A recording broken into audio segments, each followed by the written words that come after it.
إن الحمد لله نحمده ونستعينه ونستغفره ونعوذ بالله من شرور أنفسنا ومن سيئات أعمالنا من يهد الله فلا مضل له ومن يضلل فلا هادي له وأشهد أن لا إله إلا الله وحده لا شريك له وأشهد أن محمدا عبده ورسوله لا نبي بعده اللهم صل وسلم على محمد وعلى آله وأصحابه ومن اهتدى بهديه إلى يوم الدين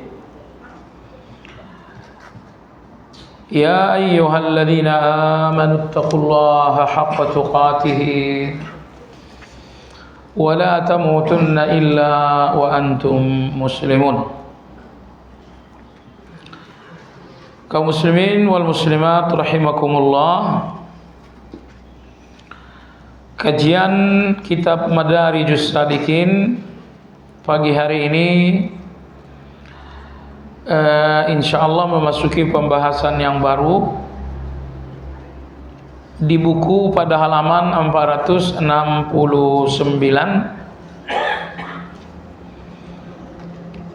Kemudian bapak-bapak mungkin sudah dikirimkan juga ringkasan pembahasan pagi ini insyaallah taala. Dalam buku berjudul Pengaruh Sikap Batin Terhadap Besar Kecilnya Dosa. Lalu kalau dalam ringkasan, dosa besar dengan rasa malu dan rasa takut. Rasa malu kepada Allah, kata ulama-ulama kita, adalah hasil pertama dari ma'rifatullah. Jadi apabila orang betul-betul telah mengenal Allah, maka buah pertama mengenal Allah adalah al-haya'u minallah, rasa malu kepada Allah Subhanahu wa taala. Rasa malu dalam kejahatan karena kejahatannya, bahkan rasa malu dalam kebaikan karena sejumlah keterbatasan-keterbatasan dalam menjalankannya. Dalam hadis Nabi kita sallallahu alaihi wasallam bersabda, la uhsi sana'an 'alaika. Ya Allah, aku tidak bisa menyempurnakan pujian untukmu. Nah, begitu juga dengan kebaikan. Sebaik apapun kita menjalankan satu salat, namun kita tidak akan mampu menyempurnakan hak Allah dalam salat tersebut. Tadi kita salat subuh misalnya, sempurnakah hak Allah dalam salat subuh yang kita lakukan? Jawabannya tidak. Tidak ada satupun manusia yang mampu betul-betul menyempurnakan hak Allah, karena keterbatasan-keterbatasan kita manusia dalam menjalankan hak tersebut. Nah, di sini kemudian muncul rasa malu kepada Allah Azza wa Jalla.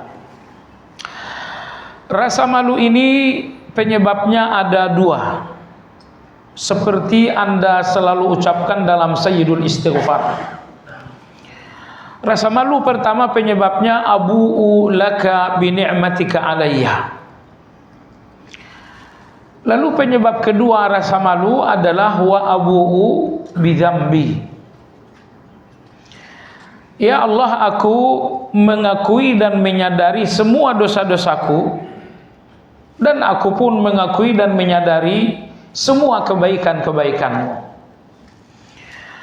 Nah, jadi mengenali diri dengan kejahatan yang sangat banyak, di sisi lain melihat Allah dengan kebaikan yang tiada terhitung. Hasil dari dua kesadaran ini adalah rasa malu. Makanya dalam pembacaan Sayyidul Istighfar tersebut, usahakan agar hati ini juga ikut membaca. Karena kalau Anda bacakan abu'u laka bi ni'matika alayya wa abu'u bi dzambi, Anda membacakannya dengan hati, maka hati ini akan mendapatkan rasa malu kepada Allah Subhanahu wa taala.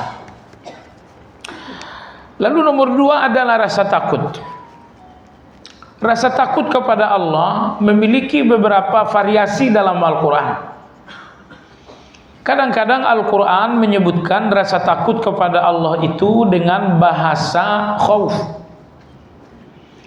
Nomor 2 dengan bahasa khasyah. Nomor 3 dengan bahasa rahbah. Nomor 4 dengan bahasa wajilah. Baik.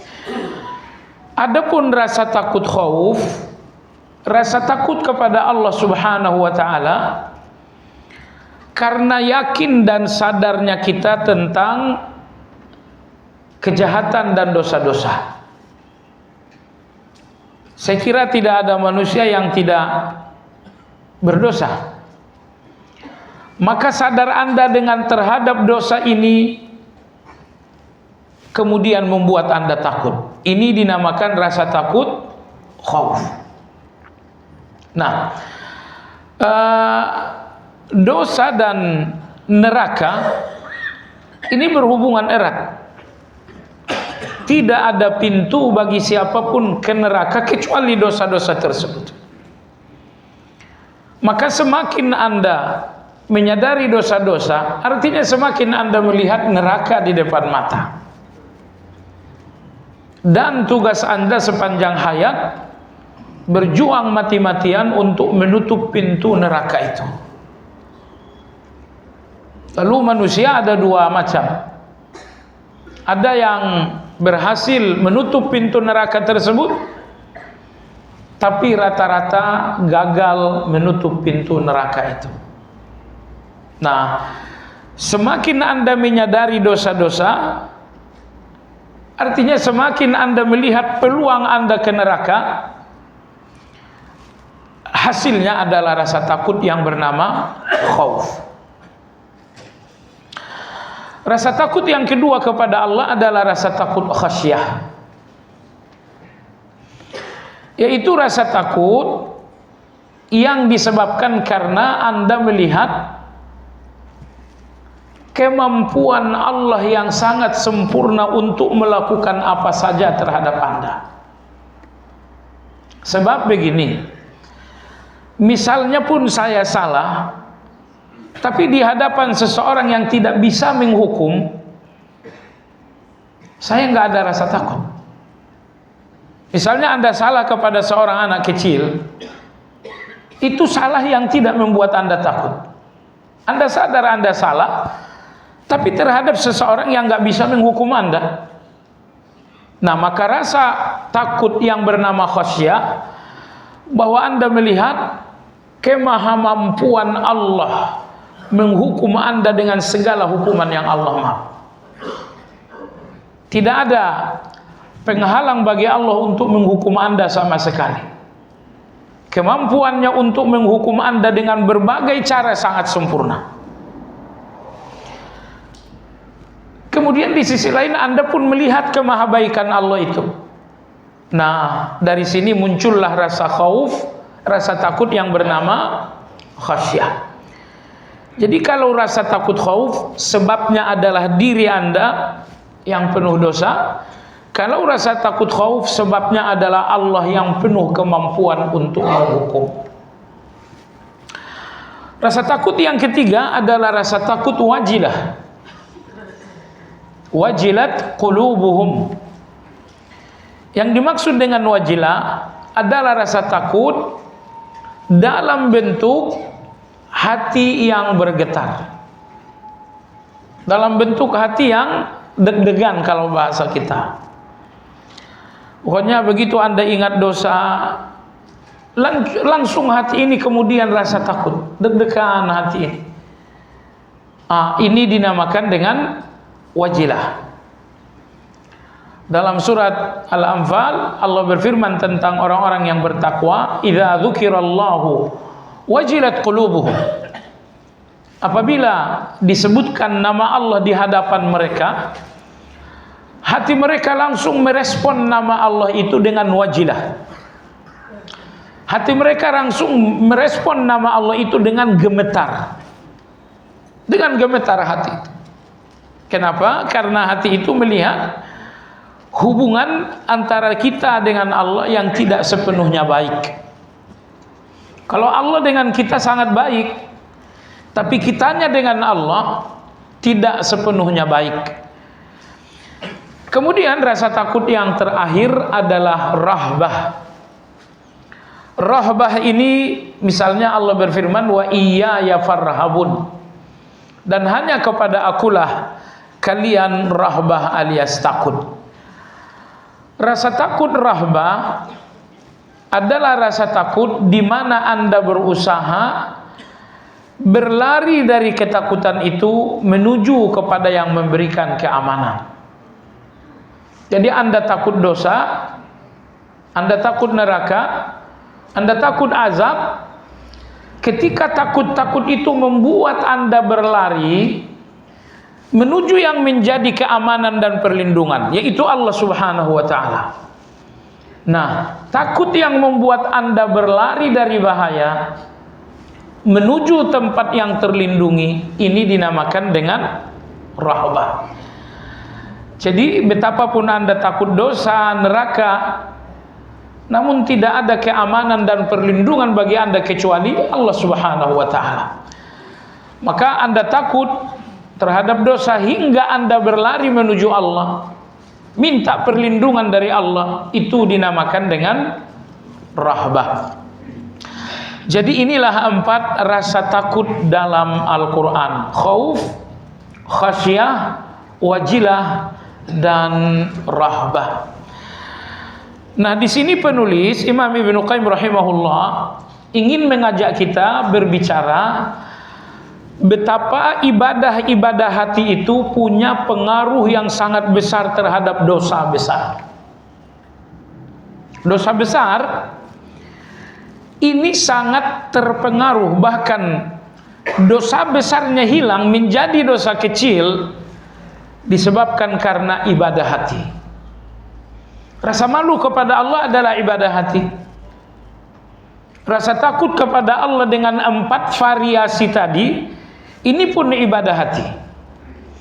Nah, apabila ibadah-ibadah hati ini bertemu dengan dosa yang sangat besar, maka dosa besar itu menjadi kecil. Baik, saya berikan Anda salah satu contoh. Sering kita sampaikan cerita ini. Seseorang yang sepanjang hayat berprofesi menggali, membongkar kubur.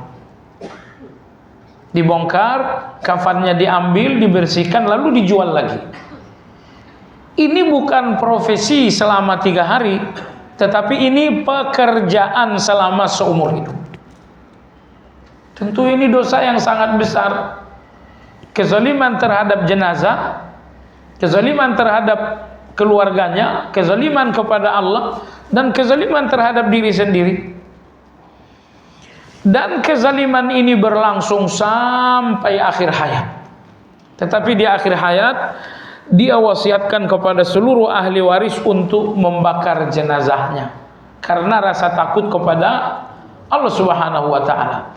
Apa yang terjadi ketika ahli waris telah membakar, sudah dikremasi sesuai dengan wasiat, lalu Allah menghidupkannya kembali. Allah bertanya, ma hamalaka ala ma sana'ta? Apa alasanmu melakukan ini semuanya?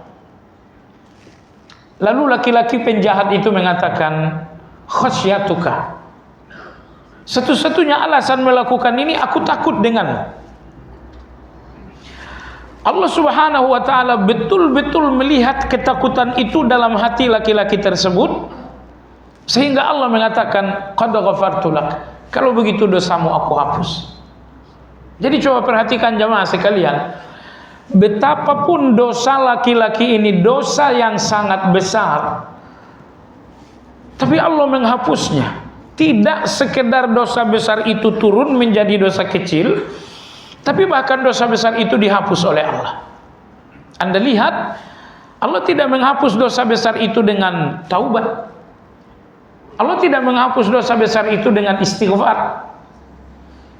Tetapi Allah menghapus dosa besar itu dengan ibadah hati yang bernama rasa takut kepada Allah Subhanahu wa taala. Dalam surat Al-Mulk itu ada ayat yang berbunyi innal ladzina yakhshawna rabbahum bil ghaib.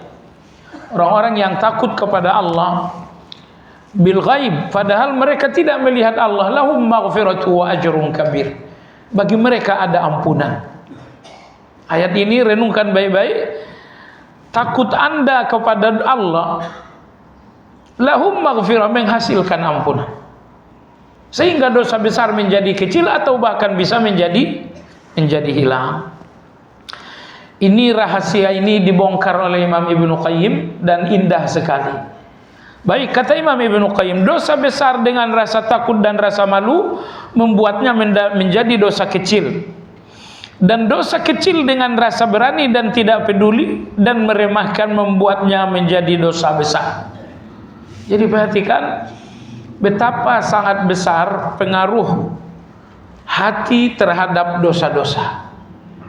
Maka dosa besar dengan hati yang takut dan malu membuatnya dosa kecil atau bahkan hilang. Tetapi dosa kecil namun dengan keberanian penuh, dengan tidak peduli, justru dosa kecil ini menjadi besar. Dosa kecilnya kecil menjadi besar karena keberanian. Misalnya melakukan dosa kecil di depan orang secara terbuka. Kalau dosa kecil ini dilakukan secara terbuka, ini menunjukkan keberanian. Nah, maka Ibnu Qayyim rahimahullah mengatakan dosa kecil tetapi dengan keberanian membuatnya menjadi dosa besar. Nah, Imam Ibnu Qayyim ingin menjelaskan kepada kita bahwa dosa besar dan dosa kecil sangat terpengaruh dengan situasi hati. Hal ini kembali pada hati dan setiap orang dapat merasakannya sendiri. Anda dapat merasakan apakah di dalam dosa itu ada rasa takut, atau jangan-jangan di dalam dosa itu ada rasa puas. Misalnya Anda melakukan pemukulan terhadap seseorang, tentu itu dosa. Apakah yang ada rasa takut ataukah yang ada rasa puas? Nah, rasa puas Anda atas dosa tadi membuatnya makin besar. Bahkan rasa puas Anda atas satu dosa lebih besar daripada dosanya.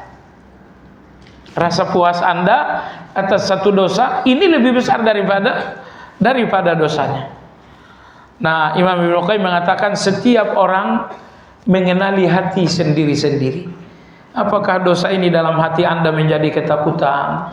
Apakah dosa ini dalam hati Anda menjadi rasa malu? Atau justru dosa itu dalam hati Anda menjadi satu kebanggaan? Baik.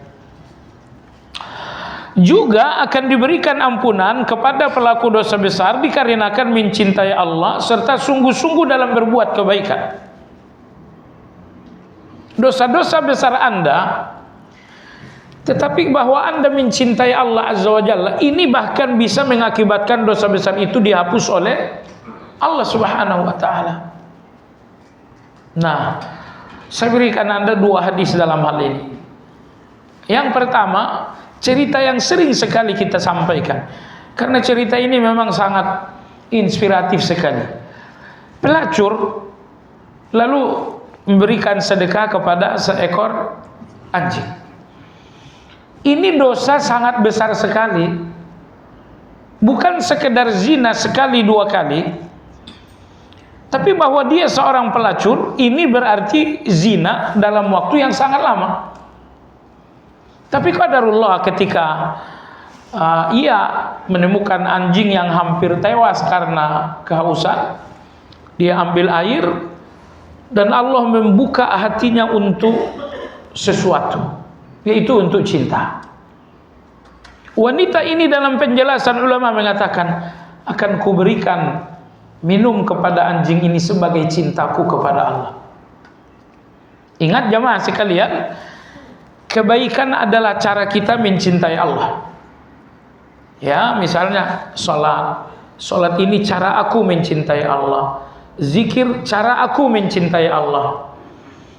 Termasuk si pelacur ketika memberikan air minum kepada seekor anjing tadi, dia sempat dalam hatinya berkata, ini cintaku kepada Allah Subhanahu wa ta'ala. Terserahlah Anda melihat ini cinta yang kecil atau ini cinta yang besar, intinya cintanya diterima oleh Allah. Padahal mungkin kita-kita yang kurang menghargai kebaikan ini melihat ini perempuan cintanya itu cinta cuma 1 sendok itu cinta kecil sekali itu. Boleh mungkin Anda melihat cinta itu sangat kecil, intinya diterima oleh Allah Subhanahu wa ta'ala. Apa yang terjadi? Ternyata kalau Allah sudah cinta dengan seseorang, dosanya dihapus oleh Allah Subhanahu wa ta'ala. Nah, maka hadis tentang pelacur ini memberikan kita optimisme yang sangat besar. Optimisme yang sangat besar. Sepanjang ibadah Anda adalah cinta Anda kepada Allah Azza wa Jalla, insya Allah semua ibadah itu menghapus dosa. Baik, saya berikan Anda hadis yang kedua, riwayat Imam Muslim. Laki-laki di zaman Nabi kita bernama Abdullah, tetapi karena kebiasaannya mabuk, dia justru lebih dikenal dengan gelar Abu Himar. Dia mabuk, tertangkap, kemudian dicambuk oleh Nabi Sallallahu Alaihi Wasallam. Mabuk lagi, tertangkap lagi, dicambuk lagi. Entah berapa kali tertangkap basah, dan Rasulullah selalu mencambuk.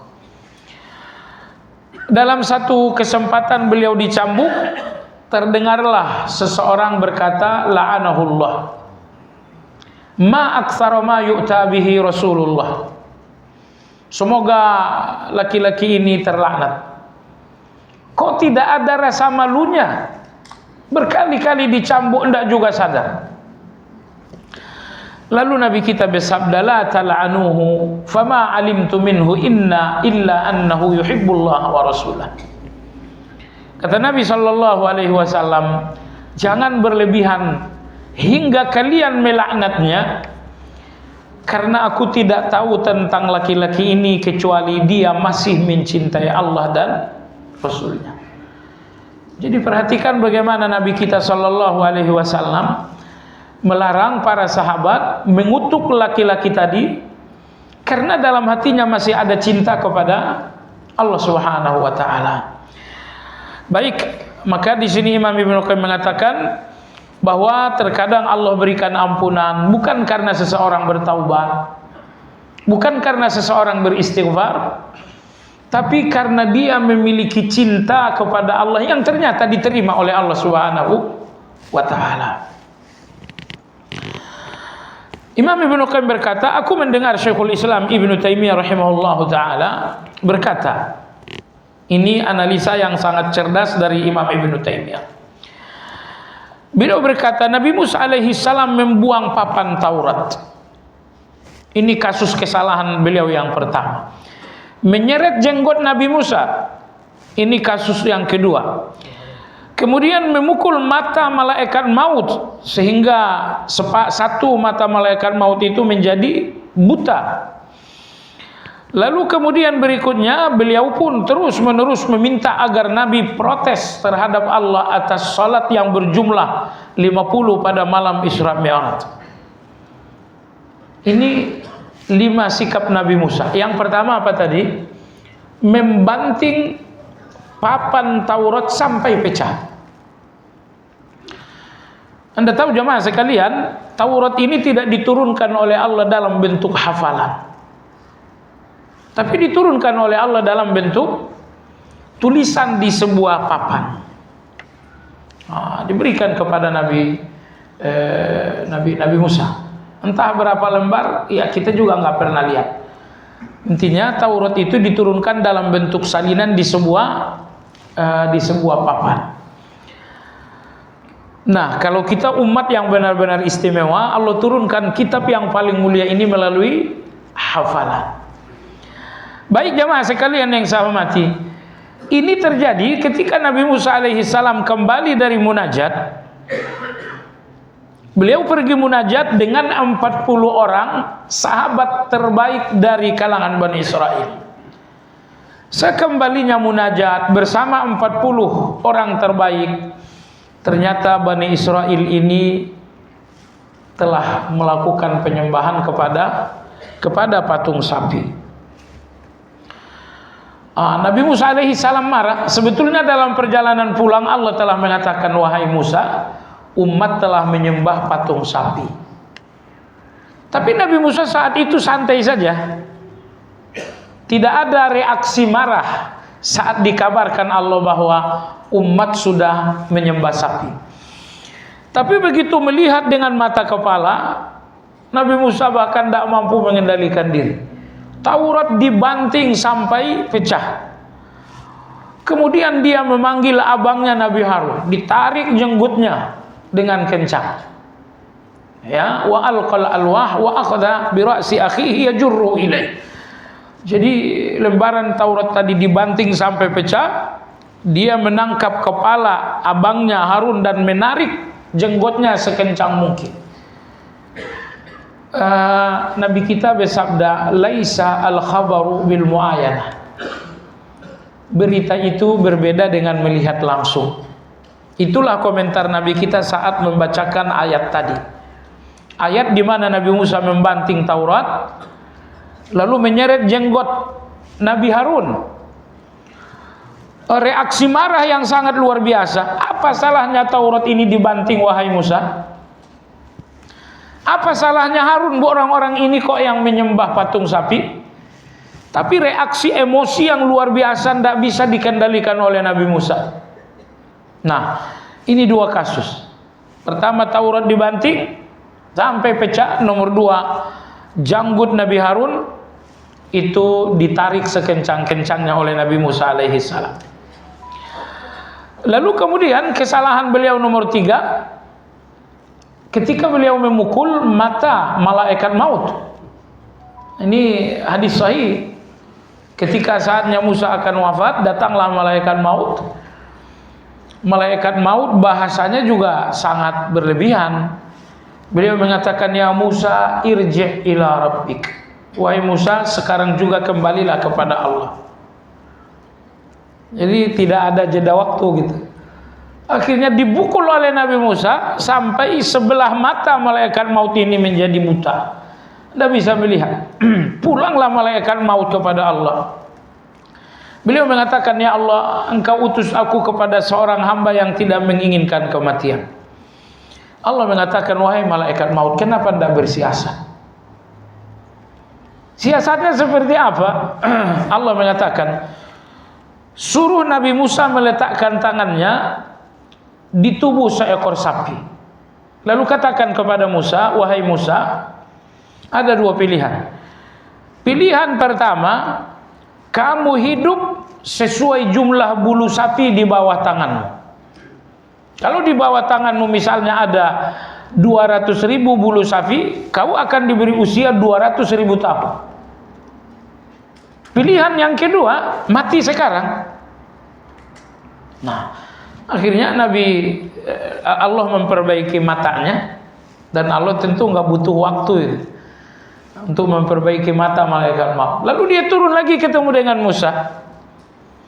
Lalu beliau mengatakan, wahai Musa, ada dua pilihan. Tapi coba letakkan tanganmu dulu di tubuh seekor sapi. Nabi Musa meletakkan tangannya di tubuh seekor sapi. Musa alaihissalam, seandainya engkau inginkan usia yang panjang, akan dipanjangkan usiamu sesuai jumlah bulu sapi di bawah telapak tangan. Pilihan yang kedua ya sekarang juga kamu kembali kepada Allah. Kata Nabi Musa, kalau misalnya saya memilih hidup sesuai jumlah bulu sapi ini, Setelah itu apa? Malaikat maut mengatakan setelah itu ya mati juga. Ya kalau ujung-ujungnya mati juga sekarang saja. Nah sekarang Nabi Musa yang minta mati. Akhirnya kemudian nyawanya dicabut oleh malaikat maut. Tapi di sini Nabi Musa bikin kasus bahwa dia memukul mata malaikat maut. Ini kasus nomor 3 ini.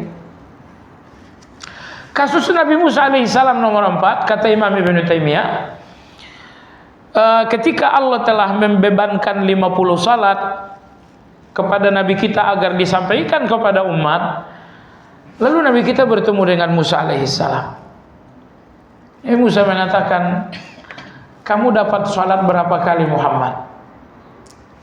Kata Nabi kita 50. Kata Nabi Musa, kembali lagi, irji' ila rabbik.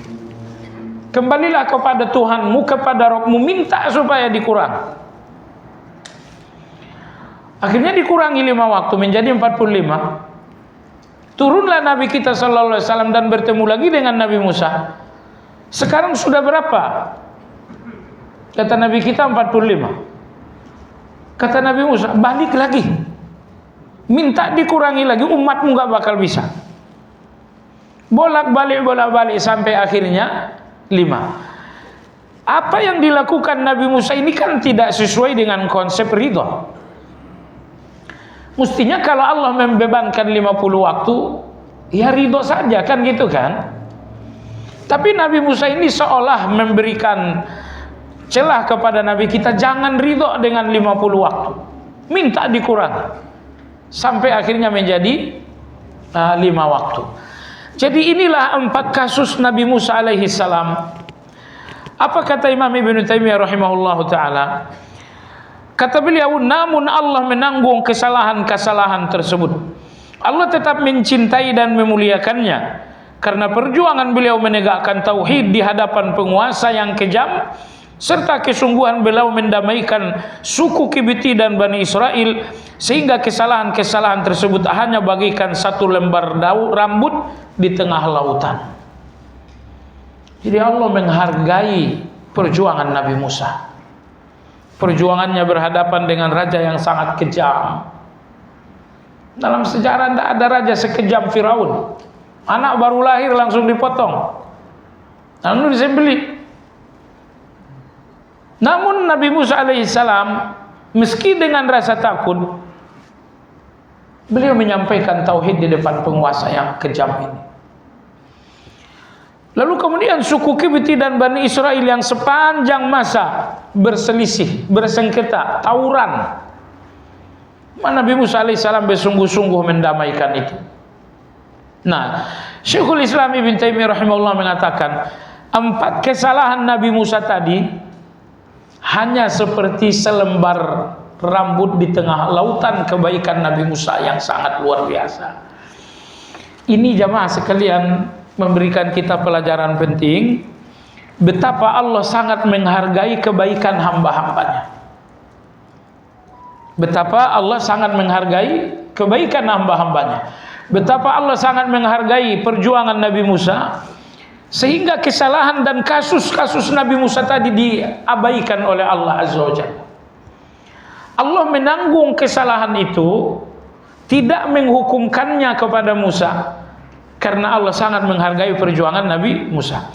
Coba bandingkan berikutnya, akan halnya Nabi Yunus alaihi salam, Allah menghukum dan memenjarakannya dalam perut ikan atas kesalahan beliau, sebab beliau tidak memiliki keutamaan seperti Nabi Musa alaihissalam, dan Allah tidak menanggung kesalahan tersebut seperti Allah menanggung kesalahan Nabi Musa.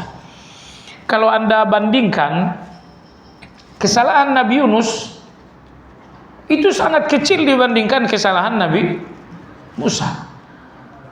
Kesalahan Nabi Yunus alaihissalam bahwa dia meninggalkan negeri dakwah tanpa izin dari Allah, itu saja. Jadi Allah memerintahkan berdakwalah sekian hari. Kalau dakwah sampai hari yang ditentukan selesai dan mereka tidak beriman, berarti mereka akan aku hukum, kata Allah Subhanahu wa ta'ala. Ternyata sampai Nabi Yunus berdakwah sesuai waktu yang telah ditetapkan Allah, tidak ada satupun yang beriman. Tidak ada satupun yang beriman. Nah, berdasarkan janji, kalau tidak ada yang beriman, berarti hari ini adalah hari kehancuran. Misalnya berdakwahlah 40 hari. Kalau di hari ke-40 enggak juga ada yang beriman, mereka akan aku hukum. Sampai di hari yang ke-40 itu tidak ada yang beriman. Artinya hari ini akan datang azab. Tetapi Nabi Musa pergi sebelum ada izin dari Allah Subhanahu wa taala. Ini kesalahan beliau. Meninggalkan negeri dakwah tanpa izin. Negeri dakwah di mana? Nama Nabi Musa, Nabi Yunus. Nama negeri dakwah beliau satu kota bernama Nainawa. Awalnya saya tidak tahu di mana Nainawa ini. Sampai saya umroh yang terakhir kemarin di restoran, saya ketemu dengan anak kecil. Saya bilang, kamu orang mana? Saya bilang, saya orang Nainawa. Saya bilang, Nainawa di mana? Kata dia, di Irak. Nainawa itu di Irak. Oh, berarti kamu satu kampung dengan Nabi Yunus? Kata dia, iya, saya satu kampung dengan Nabi Yunus. Baik jemaah sekalian, kesalahan Nabi Yunus ini enggak seberapa dibandingkan kesalahan Nabi Musa. Tapi Nabi Musa atas kesalahan pertama tidak dihukum, kesalahan kedua enggak dihukum, kesalahan ketiga enggak dihukum. Tapi kesalahan Yunus alaihi salam yang tidak seberapa langsung dihukum oleh Allah. Apa hukumannya? Kata Imam Ibnu Taimiyah, beliau dipenjarakan oleh Allah di satu sel yang sangat luar biasa. Enggak ada sel seperti itu. Sel dalam laut ada enggak sih?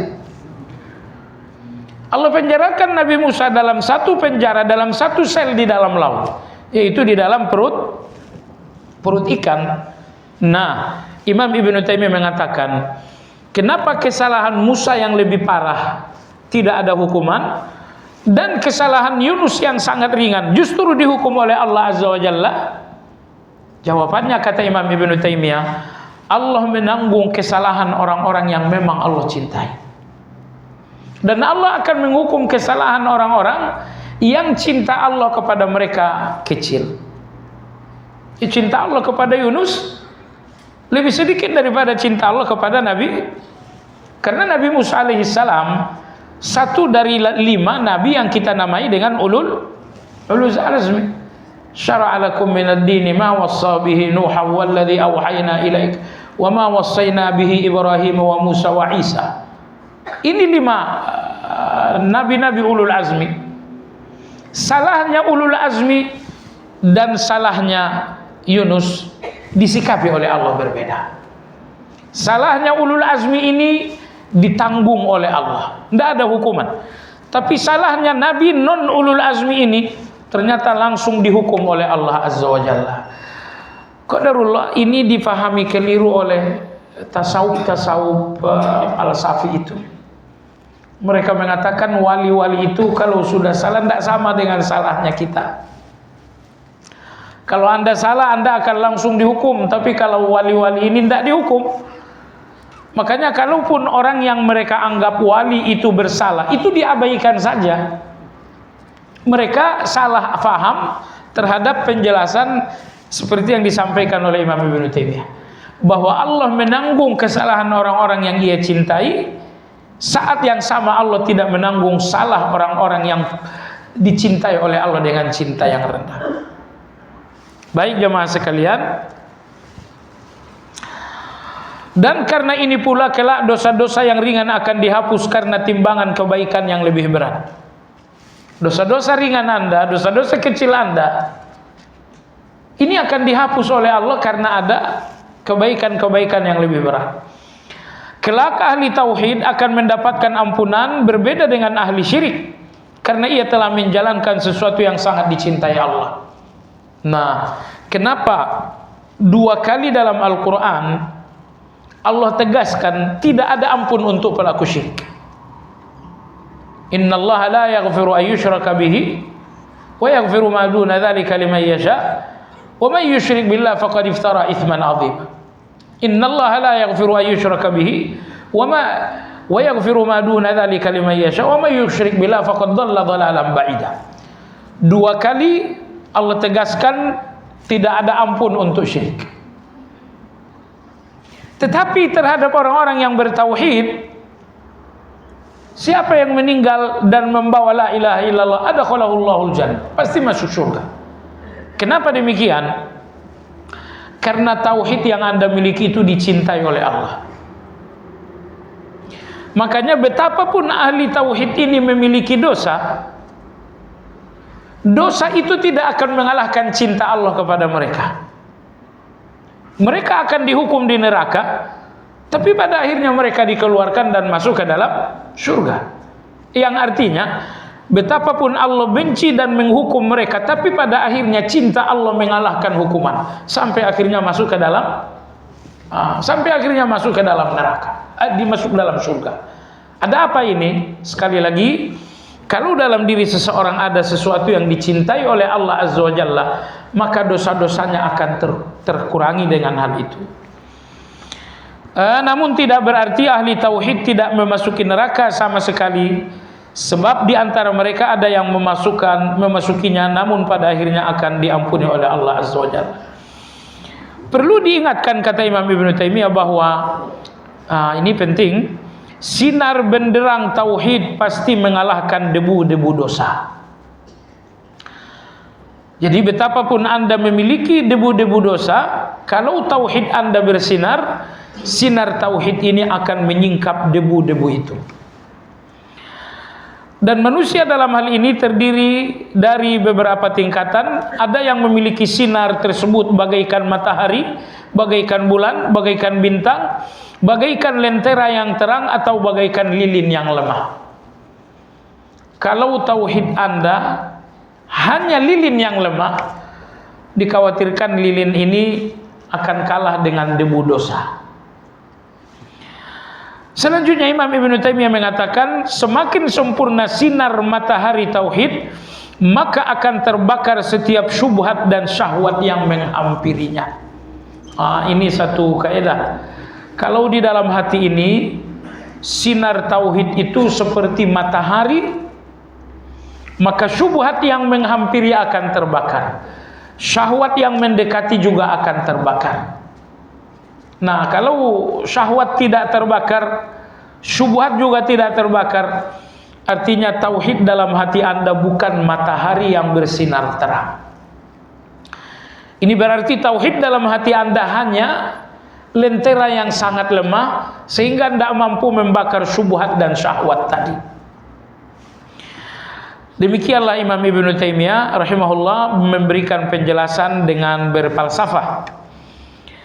Tauhid yang murni bukanlah sebatas ucapan, ini penting, akan tetapi yang melahirkan cinta, ketundukan, penghinaan diri, kepasrahan, serta senantiasa menginginkan Allah dengan segala ucapan dan perilaku, cinta dan benci, memberi atau menolak memberi.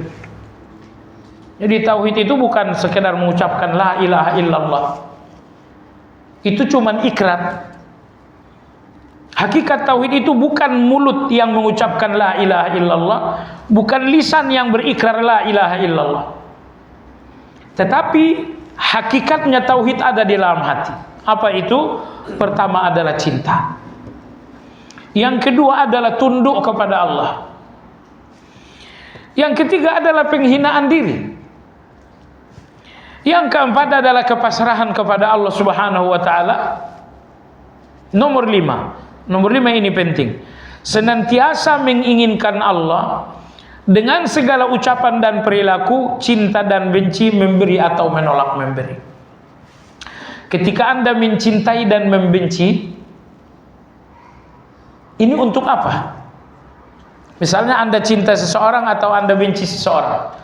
Kalau Anda seorang yang bertauhid, cinta Anda kepada siapapun itu karena Allah, benci Anda kepada siapapun itu karena Allah. Subhanallah, jadi orang-orang yang hatinya penuh tauhid, cinta dan bencinya kepada manusia pun tidak tersusupi dengan syahwat. Sampai detik ini rata-rata cinta benci tingkat kepada manusia adalah syahwat. Benci kita pada manusia adalah dendam. Benci kita kepada manusia adalah permusuhan. Kita tidak membenci seorang karena Allah Azza wa Jalla. Begitupun cinta kita kepada seorang karena selalu ngasih uang. Cinta kita kepada seorang karena ternyata menghormati kita. Ini semuanya cinta syahwat. Kalau cinta Anda kepada seseorang karena apa yang Anda dapatkan, karena keuntungan yang Anda peroleh, Anda mencintainya dengan syahwat. Anda tidak mencintainya karena Allah Subhanahu wa taala. Maka Imam Ibn Taimiyah rahimahullah mengatakan, di antara hasil tauhid dalam hati seseorang, bahwa dia tidak mencintai siapapun kecuali karena Allah, tidak membenci siapapun kecuali karena Allah. Nomor dua, ketika memberi atau tidak memberi itu pun karena Allah. Anda ngasih hadiah kepada fulan, karena apa? Mungkin karena dia suka menyanjung Anda. Kalau Anda memberi hadiah karena dia suka menyanjung Anda memberi hadiah karena dia memilih Anda dalam pilkada misalnya, hadiah ini adalah hadiah syahwat. Hadiah ini tidak bernilai ibadah sama sekali. Karena hadiah ini adalah karena apa yang keuntungan yang Anda peroleh dari dia. Hadiah ini untuk membayar keuntungan Anda. Nah, ini tentunya sabda Nabi sallallahu alaihi wasallam. Beliau bersabda, man ahabba lillah wa abghadha lillah wa ata lillah wa man'a lillah faqad akmal al-Islam. Kata Nabi alaihi salatu wassalam, kalau kalian mampu melakukan 4 hal karena Allah, sempurnalah tauhid dan iman kalian kepada Allah. Jadi sempurnalah iman dan tauhid kalian kalau 4 hal ini ada dalam diri kalian. Pertama, cinta kalian kepada orang lain karena Allah, bukan karena keuntungan yang kalian peroleh. Nomor 2, benci kalian kepada seseorang bukan karena permusuhan dan benci, tetapi karena Allah. Nomor 3, pemberian hadiah kalian kepada seseorang karena Allah, bukan karena dia mendukung atau membantu Anda. Nomor 4, Anda tidak memberi kepada seseorang pun karena Allah, bukan karena benci. Kata Nabi sallallahu alaihi wasallam, kalau 4 hal ini betul-betul karena Allah, berarti kalian telah menyempurnakan iman. Tauhid seperti inilah yang menyelamatkan. Nah, kalau tauhid Anda telah melahirkan 4 hal ini, kalau tauhid Anda telah melahirkan 4 hal ini, inilah tauhid yang menyelamatkan dari neraka. Yang dimaksudkan Nabi, sesungguhnya Allah haramkan atas neraka seorang yang telah mengucapkan la ilaha illallah semata-mata karena mengharapkan wajah Allah. Sedikit lagi, tauhid yang sesungguhnya merupakan ucapan lisan dan ucapan hati. Ucapan hati di mana terdapat jujur, di mana terdapat ma'rifatullah, serta memahami hakikat uluhiyah yang hak dan batil sebagaimana terkandung di dalam tauhid tersebut. Jemaah sekalian, mutiara paling berharga dalam la ilaha illallah adalah ilah. Karena ilah ini adalah uluhiyah. Banyak orang yang mengucapkan la ilaha illallah dan mereka tidak faham hakikat dari uluhiyah. Hakikat dari uluhiyah. Maka Syekhul Islam Ibn Taimiyah, beliau mengatakan, tauhid yang menyelamatkan sehingga tidak tersentuh neraka sama sekali apabila Anda ucapkan la ilaha illallah dan Anda faham sefaham-fahamnya tentang hakikat dari uluhiyah yang Anda ikrarkan. La ilaha illallah. Ilaha artinya uluhiyah. Uluhiyah artinya adalah ibadah. Sehingga la ilaha illallah artinya tidak ada ibadah yang hak kecuali hanya kepada Allah Azza wa Jalla. Nah, kalau uluhiyah alias ibadah ini 100% untuk Allah, illallah hanya untuk Allah, tidak lagi ada ibadah Anda kepada selain Allah, Anda akan selamat. Apabila makna-makna ini telah tumbuh dalam hati berupa ilmu, yakin dan ma'rifat, maka yang bersangkutan ini harus pelan-pelan, kalau buru-buru malah nggak cocok. Demikian dulu, insya Allah kita sambung sedikit nanti pertemuan akan datang, insya Allah. Pertemuan yang akan datang tanggal berapa ya?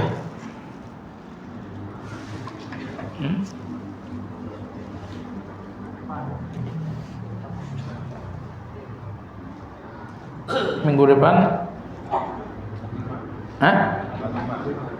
Oh ya, qadarullah saya ada kunjungan ke dan pasar. Kita libur dulu minggu depan, insyaallah taala. Iya, kalau ada pertanyaan dipersilakan.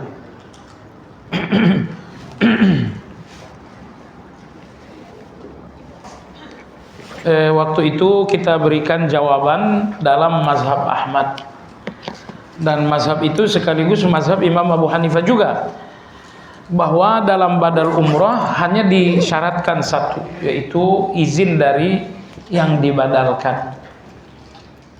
Setelah saya kaji, ternyata kedua mazhab ini lemah. Betul dalam hal ini adalah mazhab Syafi'i, bahwa dalam badal umrah syaratnya nggak perlu izin dari yang dibadalkan, hanya diperlukan satu syarat bahwa yang dibadalkan betul-betul uzur. Insya Allah ini pendapat yang lebih kuat. Ini sekaligus meluruskan mazhab yang kita sampaikan pekan lalu. Iya, ada pertanyaan? Tidak ada? Baik, kita sudahi dengan zikir kafaratul majlis. Subhanakallahumma wa bihamdika asyhadu an la ilaha illa anta astaghfiruka wa atubu ilaik. Alhamdulillahirabbil alamin. Assalamualaikum warahmatullahi wabarakatuh.